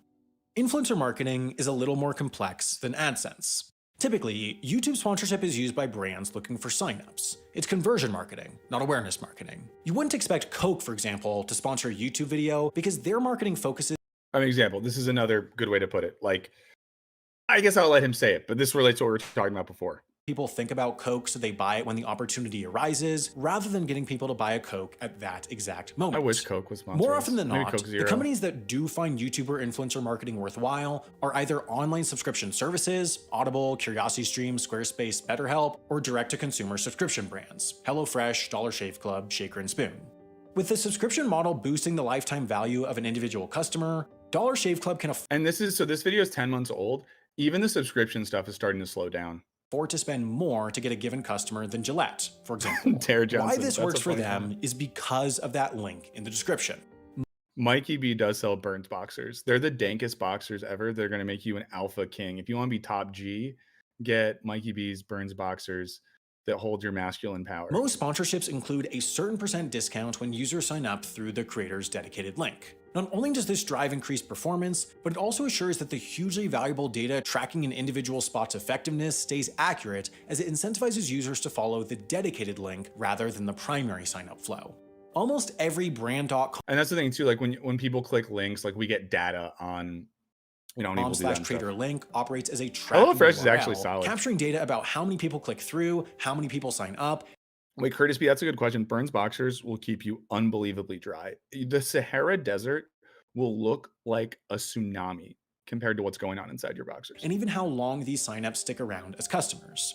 These individualized data allow for a level of optimization far above what's possible with TV, radio, or billboards, and provide a simple mechanism to monitor whether the campaign is actually providing a return on investment. But what these data have also illuminated is the huge degree of spread in the worth of a view from creator to creator. What influences this more than anything is the strength of the parasocial relationship. Parasocial relationships are a well-documented psychological phenomena where individuals start to feel as if they have a genuine relationship. This is why I'm not good at my job, right? Because if I was good at my job, I would focus on this parasocial relationship that we all have, and I would really try hard to just sell you shit. I would try so hard. I would be, and that's why I'm bad at my job. Because as some of you notice, for some of the ads, I just go dead eyes. Eddie, what's up? Glad you're here. Guys, if you haven't seen Eddie's drawings from the stream, and Eddie, I won't go too far. I don't know what you're comfortable with, but like maybe follow Eddie's Instagram if he's cool with that. I don't know. That they have repeated exposure to. Evan just got here. So the sellout context, Eddie, is that we're talking about criticisms of our channel and the YouTube economy in general for channels like ours that are a little bit critical of things, making ads for companies that are maybe shifty, and getting into the economics of things in general. Relationship with a personality that they have repeated exposure to through media, even when they have never met or interacted with said personality. People trust their friends, and so they also trust those that they have a parasocial relationship with. Therefore, the stronger the parasocial relationship, the more effective a given call to action is. It's just like creating a generation of sociopaths. This is going to be another spicy rant, guys. But there's just like these young people that grow up doing this, and for them, like what is meaningful is cultivating these parasocial personalities in a fully digital context, and they attach the notion of like genuine human relations to financialization in a way that I just think is not going to age well. And this is maybe, I'm older. I did not grow up with the creator economy in the same way, but I just worry, man. Some of these people online, they're just like either sad sociopaths or just psychotic grifters. YouTube creators can and do make certain content decisions, but I might make my own underwear now. I think that's what I've decided. To improve the parasocial relationship. Being on camera boosts it. So does injecting more personality into videos. Speaking in a less scripted manner does too. Even keeping visual quality relatively simple has proved successful in boosting the parasocial relationship, as it can help make videos feel like they're made by a person rather than a company. For creators, the process of figuring out what a given sponsorship is worth is this where I tell you that I've been an AI the whole time? Is complicated. It all starts, of course, with the sponsor, but most companies' marketing divisions are set up to write big checks to outside ad agencies that design and execute a given campaign. Matthias asked a question: do you think it's desirable or wise for people who want to study a philosophical question to do so trying to be more objective or open and less sensible to their own internal biases and ideology? Guys, I think this is me being me here. I think you can't look at a philosophical question that has stakes for human existence in the same way you would if you're studying photons, right? It's not a wholly objective thing. I think the most important thing you could do is be honest about your ideological and emotional biases, to self-interrogate those ideological and emotional biases and hold those biases up to the same questions or the same sort of like rigor you would other things, but to do that in concert. I mean, read Kierkegaard. Campaign. Even with individual YouTube sponsorships running well into the tens or even hundreds of thousands of dollars, these companies are used to working in the... So Julia brought up something that grinds her gears. And I would just say this: if anyone wants to share stuff that grinds their gears, let's do it. Because I've been doing a lot of sharing today about stuff that grinds my gears. So we're going to keep watching this video, but do that. Julia, also, let's do a Henry check-in. Henry, I've really just been going today, and I haven't left enough space for you. Let's just do a general Henry check-in if you're okay with that. How you doing, man? Oh, I'm feeling great. Just the monetization stuff is something I'm familiar with from having to work with other YouTube channels as well, and just Yeah, seems like some of the only ways to make things sustainable in past channels I worked for is just upping the amount of work per week you're doing, but that can create other Hmm. problems as far as like sustainable without creating burnout situations. Um, Hmm. yeah, I feel that you, as the face of Wisecrack for so long, have been pretty thorough and pretty articulate and covering everything so far. Yeah. Thank you, man. Yeah, if I got fired, I got fired. And thank you. Jacob just gets it a bunch of memberships. Very cool thing to do. I like the membership gifting thing because it is a way, like, obviously, like, let's be frank. Someone buys some memberships. We get some money from that. But I think it's a cool thing that, like, it can still be communal and about sharing. I just think it's really fun. So, and I think it's a way too that some people can do sort of like, you know, supporting us financially while doing something cool for other people, which I really like. But yeah, feel free to share anything that grinds your gears, guys. Um, oh, go ahead. I do think also, I mean, just something to keep in consideration is how much, YouTube and the way that, the RPM value of video, it affects and incentivizes what the face of YouTube is or what we want to sell as far as what the creator economy is supposed to look like. This video is doing really Mhm. good at talking about how intentionally sometimes videos don't go all out on the editing tricks and they try to keep a DIY look in order to kind of fake being more real than they are. Oh, for sure. And that's the thing too. Like, there's people on. I mean, I'll tell you guys this. I'm in my living room in my apartment. You guys know this. Um, there's there's people that like may want you to think they're like filming from like their house or their apartment, and it's in a fucking studio. It's just bullshit. I hate it. And like, and that's I get it, and I'm not even judging it. I just personally hate it. You know. And Um, yeah. going back to just like Mr. Beast as a presentational character, it's not so much directly what he's doing, but the kind of second order effect of like people watching who may not be aware of what the illusion is and what their takeaway and perception culturally of what a YouTuber is because of something like that. Yeah, and some of my spice about Mr. Beast, guys, is less about him, but about the fact that I've like referenced this before, and the further I get from this, the more comfortable I'm talking about it. But they did like reach out to me at one point, one of their like headhunters, and interviewed me for a job there, and it was the most terrible experience. And everyone I talked to was like really shitty. So that's not a reflection of. I'm not going to say that I think Jimmy, Mr. Beast himself, is bad, but I'll say that like some of the people on that team who I talked to are just like shitty people. Um, and it gave me left me with a bad taste in my mouth. Um, Jeremy Williams, as a communications major, is furious that my options are jumping into the YouTube TikTok pool or trying to find a job in dwindling news outlet markets. Jeremy, if it's helpful, I have a friend who's younger as well and started at CNN recently after doing some like digital stuff, then local news, and there's ways to get there. So there you go. Let's keep watching this. Millions, so they attract a specialized influencer marketing agency like Semaphore, the Out Loud Group, or Veritone One to divide up the check and run the campaign. If a personal finance app is running a $2 million campaign with a $35 target cost per acquisition, the agency's job is to properly price, book, and manage the individual spots to drive 57,143 or more conversions into paying customers. The performance variability for sponsorships is even greater than that of AdSense, but with this sort of target CPA and this sort of product, creators often range between 500 and 5,000 views per conversion. An agency might see that our hypothetical channel averages a million And the agency views, stuff and will here is therefore likely clutch. drive about 400 conversions, so based on the $35 CPA, the creator probably deserves about $14,000 for a sponsorship. However, in practice, the creator only sees some of that. Agencies can typically charge whatever commission they want. While taking 10 or 20% is common, they could take 30 or 40% too, as long as they can find creators willing to accept that offer. And to think about this in our context, like we have a corporate entity that also works with agencies like this. So there's just like cuts across In the fact, board. they don't even need to disclose what commission they take. They could just offer the number post-commission. In practice, well-established major agencies have been found taking 50% commissions without disclosure, meaning on that $14,000 spot, they'd keep $7,000.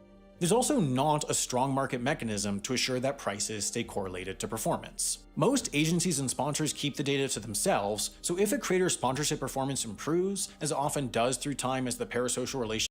Jared Johnson, I think the difference between a sub and a hoagie is where you order it. I think if you order it in Pennsylvania, it's a hoagie, and if you order it in like Missouri, it's a sub. relationship deepens, prices I think. I don't know. That's I just thought it was a different regional word or something. But maybe. only adjust if the agency agrees to it, and only the agency typically knows if the performance Oh, if you haven't liked the stream yet, like the stream. has truly improved enough to justify it. Agencies will boost rates if they're worried the creator will turn down the offer, but the power dynamic is undoubtedly weighted towards the agency's side, and contractually, they typically work for Smudge, the brand, I don't even not the know. creator. While larger creators have managers or agents who know how much their client sponsorship slots are truly worth, younger or newer creators often have zero idea and have not yet established a network of colleagues with whom they can gut check rates. They're therefore in a prime position to be taken advantage of at the exact moment when they feel like their dreams are being fulfilled. $7,000 sounds amazing until you find out it started as $14,000. Of course, YouTube isn't the only platform where creators are now making a living. Twitch, Meta, TikTok, and Snap have each recognized that their platforms Rise against them. Thank you so much. Really, really appreciate it. I really appreciate it. Especially people that have been around for a long time and still fuck with us. That only means a go lot. as far as the creators they attract, and this recognition has effectively started a race for talent. And again, this year's VidCon offers hints as to how this race is playing out. The fact that a panel dedicated to demystifying the algorithm with Jimmy Donald Evan said, I could like the stream, but will it like me back? I think it very well might. It very well might. Listen, the stream liked Aaron Johnson back, and he came in here wishing for my downfall.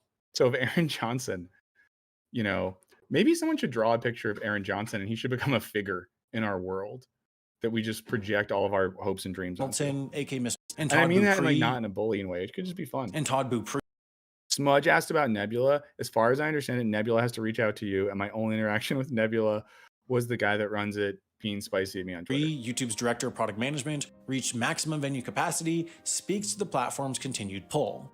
As one attendee explained, while they had developed a TikTok profile with more than 500,000 followers, they were at the panel because they wanted the stable income that YouTube could provide. TikTok might be taking off, but at this point, YouTube still holds an important advantage. I think I would lose and it, it's guys. one that's grounded I thought in the about applying to like YouTube do still holds VidCon an this year, important advantage. and watching and thinking about this, I think I would lose it. Although it'd be fun if I took acid. And went to YouTube still VidCon. holds an important advantage, and it's one that's grounded in the platform's past. By 2011, the year Snapchat was founded and Twitch was launched as the gaming offshoot of Justin TV, YouTube had surpassed 3 billion views a day and had begun experimenting with monetizing channels beyond exclusive partners. A year later, it opened the YouTube Partner Program to everyone, YouTube used to look allowing like all shit. creators an opportunity to make money off their products. A remarkably prescient recognition that the platform only went as far Or maybe as it's the creators Aaron populated Johnson, and we it. said it wrong, and that's why I got Then, mad. in 2013, an ascendant platform threatened to undercut YouTube the way Twitter had undercut blogs by promoting short form. Vine's simple interface and its adherence to a strict 6 seconds cap on videos took off, making it I'll say that it's crazy how well YouTube has survived. It's crazy. the fastest growing app in 2013 and home to 200 million monthly users in 2015. The only problem was that neither the platform nor its popular creators could make money. Vine fostered talent and developed fame, but nobody could figure out how to build any sort of monetizable rapport with an audience in only 6 seconds. Instead, advertisers and creators pivoted to more expensive platforms like YouTube and Instagram.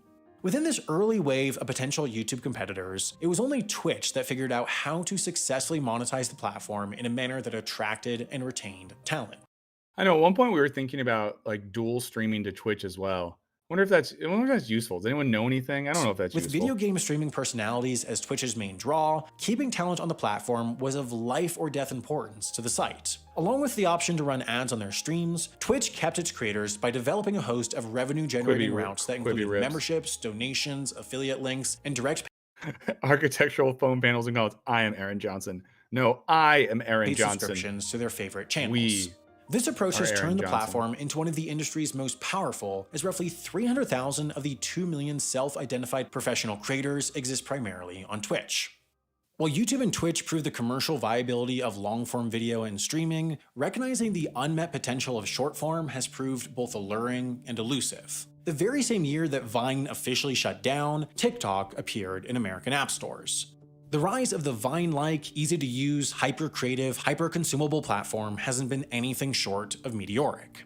In TikTok started doing some new money stuff this week, guys. I do know that like we've been making almost no money off YouTube Shorts, and you guys all fucking hate them.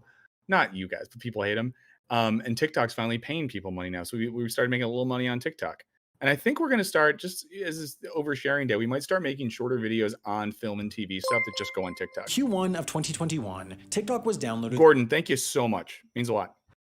115 million times worldwide, the most of any app in a quarter ever. And yet, for the vast majority of TikTok creators without powerful brand partnerships, Montanans making can't use consistent TikTok. money through their success for on them. the app is difficult.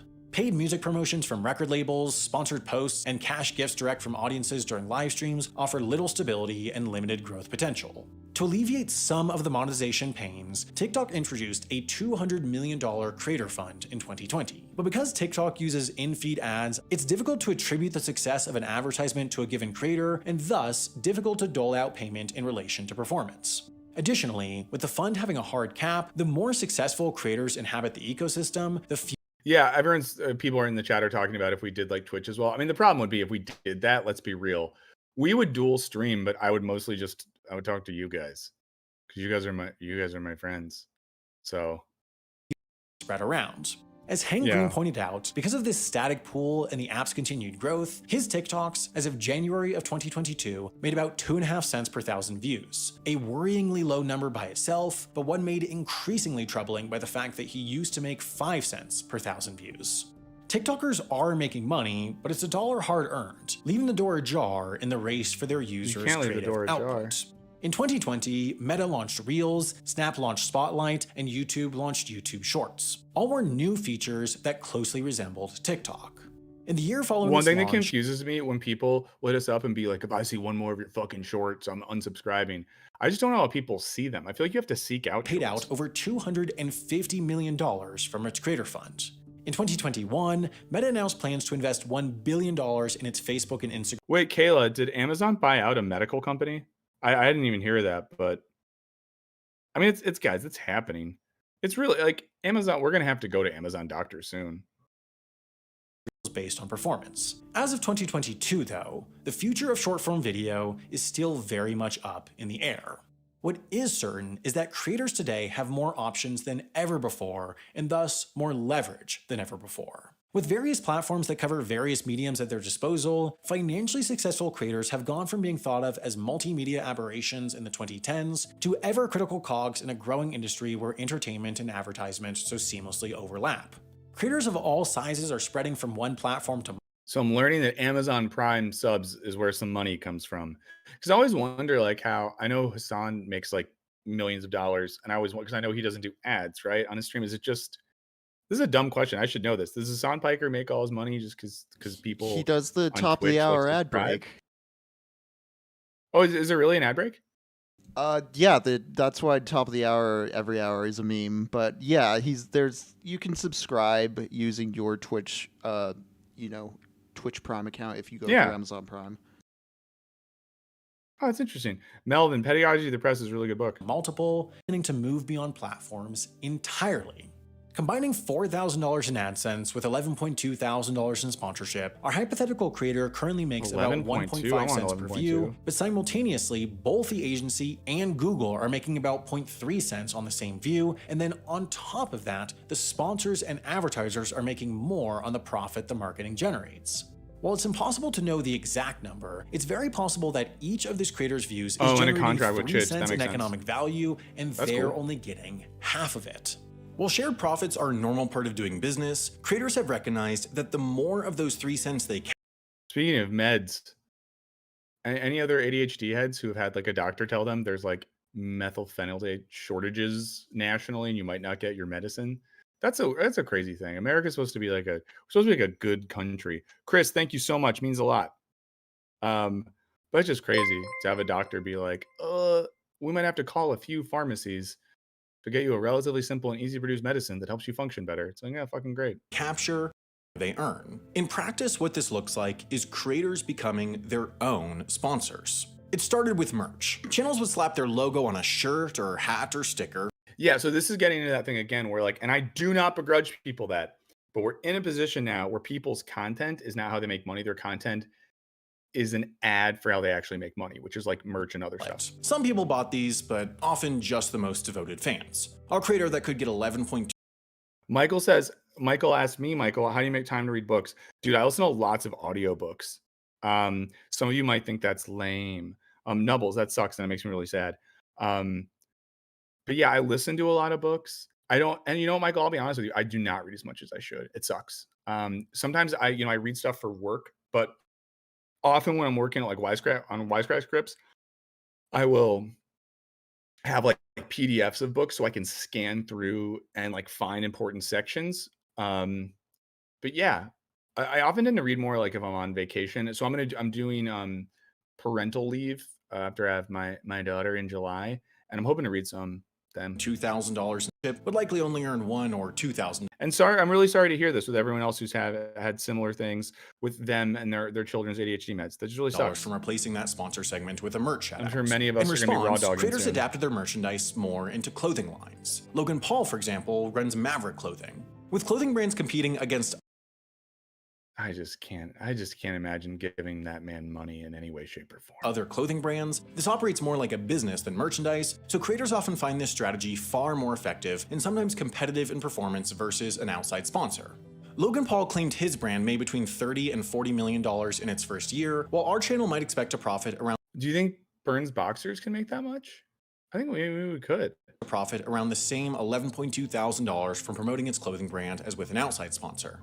Taking this to the next level, the predominant trend of the past few years has been creators launching fully fledged businesses. Mr. Beast started selling burgers cooked by ghost kitchens on food delivery apps under the Mr. Beast Burger brand, which has since expanded to over 1,000 locations in the US, Canada, UK. I'm not gonna say anything. Imagine what you think I might want to say about that, and you're probably right. This But I'm just reminds not. me, there's a wonderful video on ghost kitchens people should look up. I'll get that for the chat. Yeah, I forget the name. And I don't feel bad that I'm forgetting because it's a really popular dude. But he did a video on ghost kitchens. Yeah, is it the one where like Mr. Beast is in the thumbnail? Or maybe oh, there's one that is very good on this. Yeah, UK, it's by Eddie Kroger and Burback. Vsauce started subscription box Yes, companies. yes. Very, very good. Guys, I'll never And start a food Vsauce company. started subscription box But I'll companies tell you good called places Crunch to eat. Labs and the Curiosity Box, respectively. Johnny Harris co-founded a travel course platform called Bright Trip. The Nelk Boys launched their Guys, there's a confession. This seltzer they're showing right here, I drank some recently and I had no idea who the Nelk Boys were because I'm an adult. And I was like, oh, this is pretty good. And then one of my friends was like, you know, that's like by the Nelk Boys, some guys who have like Donald Trump Jr. on their fucking channel all the time. And I was like, what?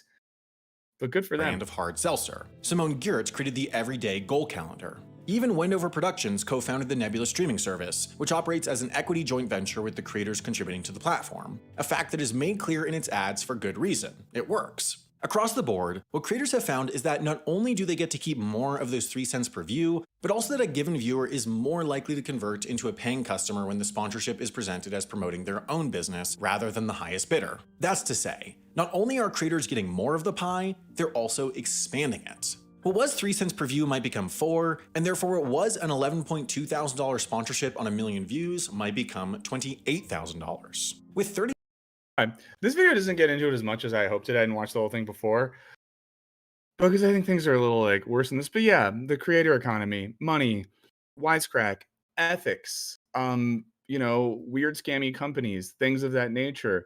What is the final word today? The final word today is probably something like we use ads to continue making videos. We will commit to the idea that the sketchier the company we have to use is, the more radical we'll make our videos. You will notice that our videos are not shy in the things we call out.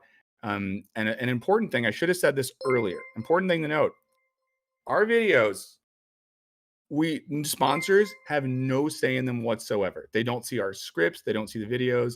They have no fucking say in that.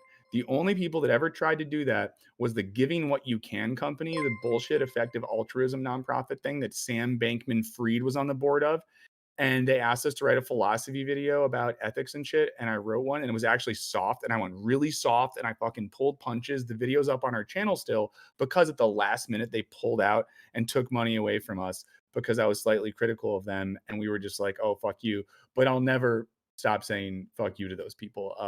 They're bullshit peddlers and I hate them. I love Aaron Johnson though. Chandy said, been subscribed for years. This is my first live stream. Thank you so much for showing up. Really appreciate it. From Long Island, the same place as one of my favorite groups of all time, De La Soul. So we respect Long Island. And let's think of some products that we can start producing. You guys will all buy in. We'll start a business together. A lot of lords of the chat say, Dead Card, thank you so much for that. I will call it there. And you know all this stuff, guys. If you ever have questions about things, let us know. If you're on Discord, I'll always answer things. Honestly, really appreciate y'all's support. Check out the Patreon if you haven't. Please, for those of you who are probably doing this, watch our videos. The better the videos too, the less we're dependent on stuff like that. But we're here for you. We'll always be here for you. Thank you for liking the stream and continue to like it. If you haven't liked it, maybe do on the way out. Know that our streams go up as VODs. You can always go watch it later. And I do look at the comments for those. So if you ever have thoughts or questions later, feel free to drop them there. And now, you know what? I was really impressed last week. I was worried that having a woman on the stream, there might be like some weird misogynist comments, and there weren't, and that made me really happy. Okay, let's get the fuck out of here. Any final word from you, Henry? Thanks for joining us, y'all. We'll see you next week.